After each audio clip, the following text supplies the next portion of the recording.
Good afternoon students. आज का जो हमारा टॉपिक है वो है सॉल्यूशंस ऑफ इनइक्वालिटीज।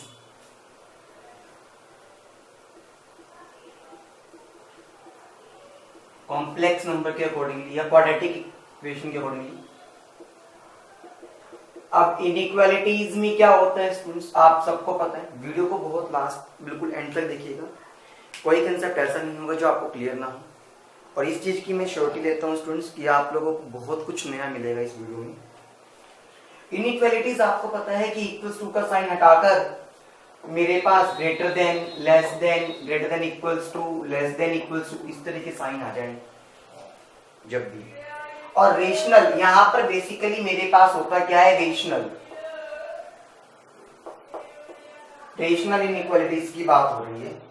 मान लो कि आपके पास कोई भी एक रेशनल इनइक्वालिटी है f ऑफ x बाय में g ऑफ x की फॉर्म में। मान लो कि जैसे कि वो हो सकता है आपके पास x माइनस में a की पावर n, x माइनस में a to the power n minus 1, इस तरह से चलती जा सकती है आपके पास। यहां मान लो मैंने ये कहा ये a1 था,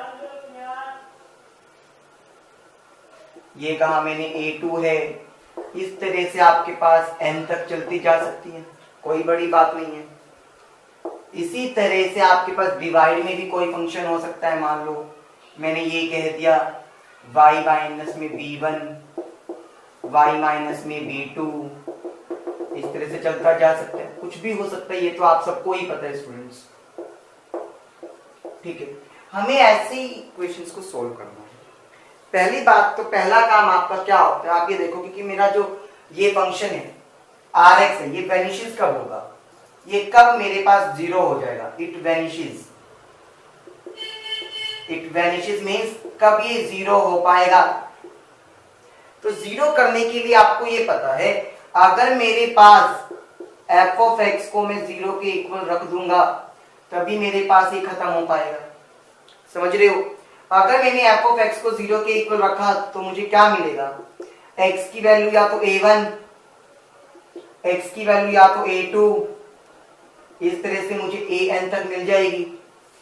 लेकिन अगर मेरे पास g ऑफ x जीरो हो गया इफ, तो सॉल्यूशन मेरे पास क्या होगा, अनडिफाइंड। देयरफॉर जो मेरे पास r ऑफ x है वो क्या हो जाएगा, अनडिफाइंड। समझ पा रहे हैं? r ऑफ x मेरे पास क्या हो जाएगा, अनडिफाइंड। अब एक चीज को नोटिस करिएगा, जब भी मेरे पास वो यानी कि कंप्लीट जीरो के अकॉर्डिंगली फैक्टर्स बन जाएंगे तो आप उसको क्या करेंगे, बोल्ड डॉट से रिप्रेजेंट करेंगे। किससे रिप्रेजेंट करेंगे, बोल्ड डॉट से रिप्रेजेंट करेंगे। अगर वो अनडिफाइंड बनेगा जिन पॉइंट्स पे, उसको आप क्या करेंगे, या फिर आप उसको सॉलिड डॉट भी कह सकते हो। ठीक है, इसको आप क्या करेंगे, ओपन डॉट से करेंगे। मैं आपको बता भी देता हूं सॉलिड डॉट का मतलब और ओपन डॉट का मतलब। सॉलिड का मतलब है इस तरह से भरी हुई पूरी, और ओपन का मतलब है कुछ इस तरह से। समझ गए? तो कहने का मतलब ये आपके पास कुछ बेसिक मैंने तरीका बताया। मैं स्टार्टिंग से ही आपको एक फॉर्म लेके चलता हूं, उससे ज्यादा क्लियर होगा। मान लो मेरे पास एग्जांपल है, एक y नाम का फंक्शन है जो मैंने दिया x माइनस में 1 का पावर 3 इंटू में x प्लस में 2 की पावर 4 इंटू में x माइनस 3 की पावर 5, x प्लस में 6 डिवाइड में दे रखा है x स्क्वायर इंटू में x माइनस में 7 की पावर 3। देखो वैसे ही बन गया रेशनलाइज फॉर्म में। अभी मेरी बात को सुनना, पहला काम तो आप इसको नंबर लाइन पे रिप्रेजेंट करेंगे। अगर मैंने एक ऐसे लाइन बनाई नंबर लाइन की तरह, नंबर लाइन, आपको पता है जीरो, आपको पता है मैं f ऑफ x को पहले तो f ऑफ x को जीरो के इक्वल रखता हूं। अगर मैं इसे जीरो के इक्वल रखता हूं तो मेरे पास 1 आएगा, इसे रखता हूं तो -2 आएगा, इसे रखता हूं तो प्लस का 3 आएगा मेरे पास, इसे रखता हूं तो मेरे पास माइनस का 6 आएगा कहीं, इसे रखता हूं तो 0 और इसे रखता हूं तो मेरे पास 7। 0 के इक्वल रखना है हर चीज को, आपको ये भी ध्यान रखिएगा। तो जो मैं पहले तो डॉट वाली बात बताता हूं, जो मैं डॉट वाली बात आपको बता रहा था, जो आपके पास ऊपर वाले फंक्शन है जहां पे मेरा फंक्शन 0 बन जाएगा, अनडिफाइंड नहीं, यानी कि न्यूमेरेटर वाले जितने भी वेक्टर्स हैं, 1 पे मैं सॉलिड डॉट लगा दूंगा इस तरह से, देख पा रहे हैं। 2 माइनस का है तो यहां पर भी लगा दूंगा, माइनस या प्लस तो देखना ही नहीं हमें अभी, तो प्लस का 3 और एक माइनस का 6। यहां पे आप देख पाएंगे कि मैंने क्या लगाया, सॉलिड डॉट। लेकिन अगर मेरे पास मैं बात करूं, अगर मैं बात करता हूं आपके पास डिनोमिनेटर 0 होगा तो अनडिफाइंड बन जाएगा। अनडिफाइंड के लिए मैंने क्या कहा था, ओपन ब्रैकेट, ओपन 0 वाले पे यानी कि एक ओपन 0 लगाया मैंने, ओपन डॉट। 7 पे भी लगाया तो मैंने एक ओपन डॉट लगाया। समझ पा रहे हैं, ओपन डॉट और क्लोज डॉट का मतलब डिफरेंस समझ आ गया यहां तक सभी को अच्छे से। अच्छा, अब मेरी बात को सुनिएगा। अब आपको क्या चेक करना है, सेकंड स्टेप, ये था मेरे पास फर्स्ट स्टेप, फिर second step. Now check the right most integer on the number line. Number line पे जो राइट मोस्ट है, राइट मोस्ट का मतलब इस तरह से बिल्कुल राइट में 7 है, कोई भी एक नंबर ऐसा पिक करो जो 7 से बड़ा हो। Pick any number greater than the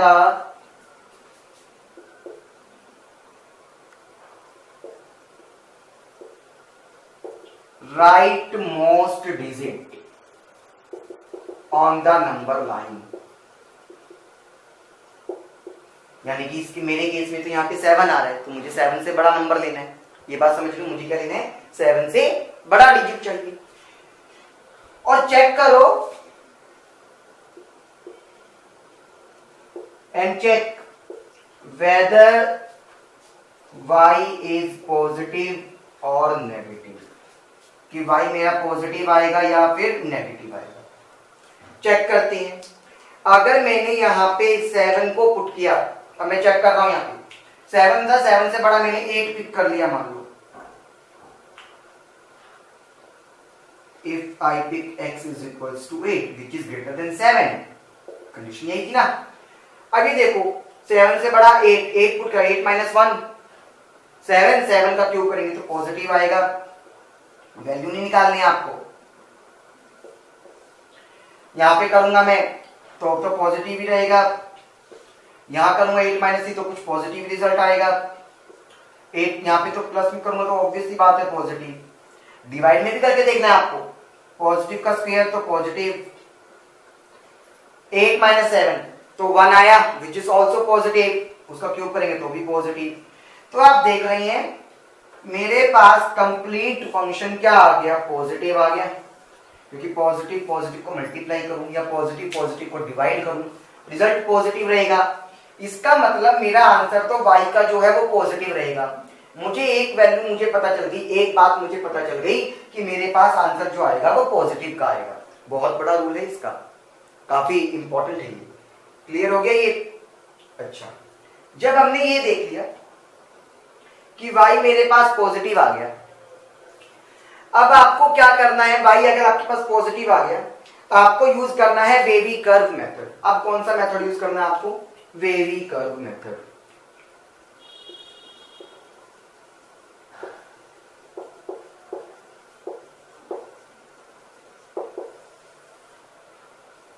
ठीक है, बात को सुनिएगा, वेवी कर्व मेथड आपको यूज करना है।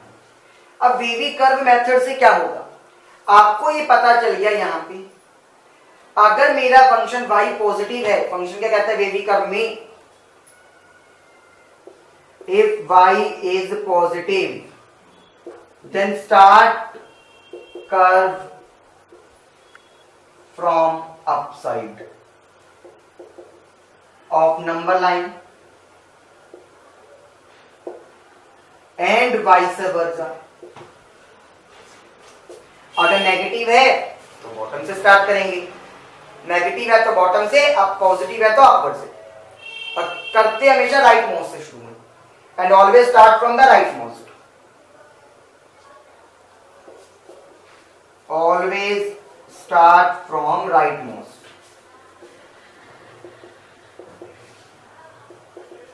ये मेरे पास था थर्ड स्टेप, यहां तक क्लियर हो गया। अब इसकी एक्सप्लेनेशन देखते हैं स्टूडेंट्स की क्या करना है मुझे। अब ये देखिएगा,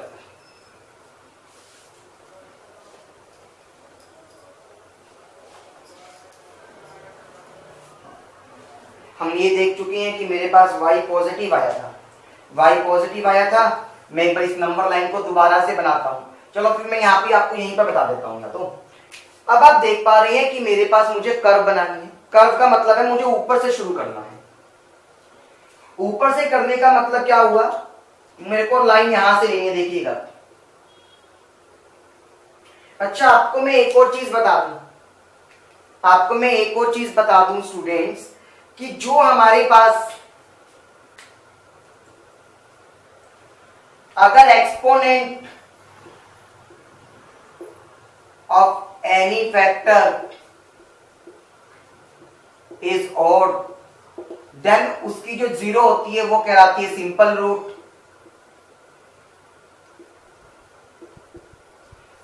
अगर एक्सपोनेंट, एक्सपोनेंट का मतलब होता है पावर, किसी भी फैक्टर का पावर जो है वो अगर इवन है तो उसको कहते हैं डबल रूट। क्या कहते हैं उसको? डबल रूट कहते हैं। ये हमारे पास नेम की रिप्रेजेंटेशन थी, डबल और सिंपल रूट। अब यहां से अगर मैं देखूं, आपको थोड़ा सा आइडिया दूं, जैसे कि ये मेरे पास क्या है, पावर 3 यानी कि और, तो ये मेरे पास क्या है, सिंपल। ये मेरे पास क्या हो गया, 4 पावर थी, तो यानी कि ये क्या हो गया मेरे पास, डबल।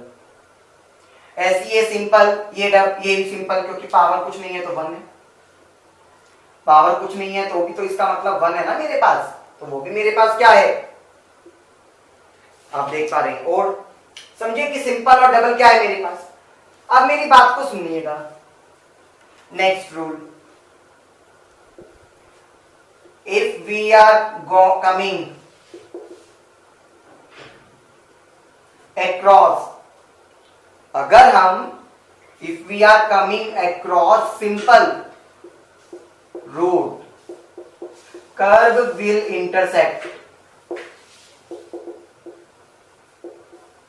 कर्व विल इंटरसेक्ट का मतलब क्या हो गया, कर्व आर पार हो जाएगी। कहने का मतलब, अब ये देखिएगा ध्यान से, मेरे को 7 राइट मोस्ट से शुरू करना था, अपवर्ड से करूंगा क्योंकि पॉजिटिव था।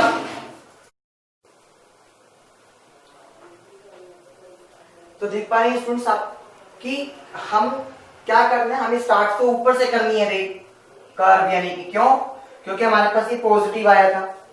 उसके बाद सबसे पहले 7 है, 7 क्या आ रहा है, और एक्सपोनेंट के साथ, तो सिंपल रूट है।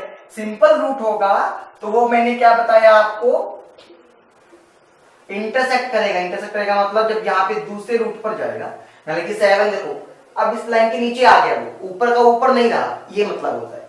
अब वो दूसरे पे गया 3 पे, 3 पर क्या है, ओड, तो फिर से वो बाहर निकल जाएगा। 1 पे पहुंचा, 1 पे उसने देखा कि ओड है तो फिर से नीचे आएगा। 0 पे पहुंचा, 0 पे पहुंचने के बाद ये 0 था, उसने देखा पावर क्या है, इवन, यानी कि if we are coming across double root, यहां पे डबल का मतलब पावर 2 मत समझिएगा, लेकिन इवन जरूर समझिएगा। Then curve will remain at the same side, curve will remain on the same side, same side पर ही रह जाएगी वो, सेम साइड। कहने का मतलब अब ये वापिस मुड़ के आ गया, यहां पे वापिस मुड़ के आ गया, देख पा रहे हैं जिसे मैं डार्क कर रहा हूं, वापिस मुड़ गया। कहां गया, 2 पे। 2 पे अगेन पावर क्या थी, इवन, तो ये वापिस यहीं मुड़ेगा, क्रॉस नहीं करेगा। 6 पे गया, 6 पे जाने के बाद आप लोग एक चीज देख पा रहे हैं, 6 के ऊपर पावर 1 की, यानी कि बाहर निकल गया इस तरह से। ये मेरे पास क्या बन गया, वेवी कर्व के अकॉर्डिंगली कर्व बन गया। अच्छे से क्लियर है, वेवी कर्व के अकॉर्डिंगली कर्व बन गया। कर्व बनने के बाद आपका आंसर क्या होगा, कैसे निकालेंगे हम आंसर को वो देखते हैं। अगर आपका क्वेश्चन है पॉजिटिव, ठीक है, अगर आपका क्वेश्चन आ रहा है पॉजिटिव, अब मैं इसे हटा देता हूं, मुझे लगता है इसका कोई काम नहीं है हमारे पास। मेरा आंसर यानी कि जो फंक्शन था उसका आंसर पॉजिटिव आ रहा था, तो मैं खाली लाइन के ऊपर वालों को, कहने का मतलब इफ y यानी कि जो फंक्शन है इज पॉजिटिव, इस वाले रूल के बाद, ठीक है, इस after second rule, after second step, ठीक है, then take union of intervals present on above the line, line के ऊपर वाले, लाइन के ऊपर वाले मतलब एक तो ये वाला जिसे मैं रेड कलर से मार्क कर रहा हूं, एक आपके पास ये वाला हो गया मेरे पास,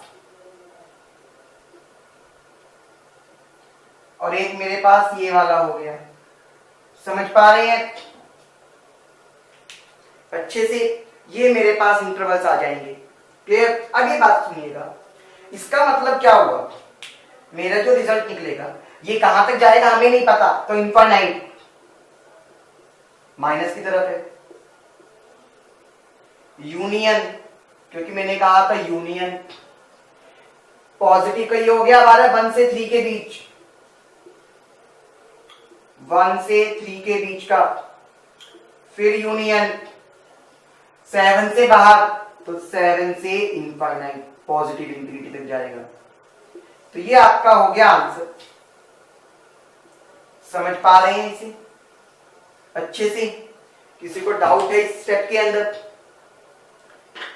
यहां पे सबको अच्छे से क्लियर हो गया ना?